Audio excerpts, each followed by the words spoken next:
নমস্কার বন্ধুরা, এসে গিয়েছি স্যাটারডে স্পেশাল কুকিং মেনু নিয়ে। আজকের কুকিং মেনুতে আপনাদের দেখাবো একটা পটলের রেসিপি। প্রথমে আমি নিয়ে নিয়েছি 4খানা বড় বড় পটল। আজ আমি আপনাদের দেখাবো পটলের কোপ্তাকারি। কেমন লাগে দেখুন বন্ধুরা। আশা করি আপনারা সকলে ভালো আছেন। শুরু করছি আমার রেসিপি। এই যে বড় বড় 4খানা পটল নিয়ে নিয়েছি। এই পটলগুলোকে চেঁচে চেঁচে শুধু ওপরের পাতলা খোসাটা ফেলবো।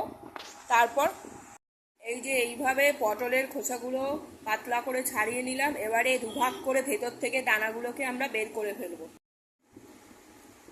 এই যে এইভাবে পটলগুলো চেলা করব। চেলা করে ভিতর থেকে তোমরা চামচের দ্বারাও করতে পারো, আমি আঙুল দিয়ে করে করে দেখিয়ে দিলাম। পটলের ভেতর থেকে এই যে বীজগুলো আমি বের করে নিচ্ছি একটা একটা করে।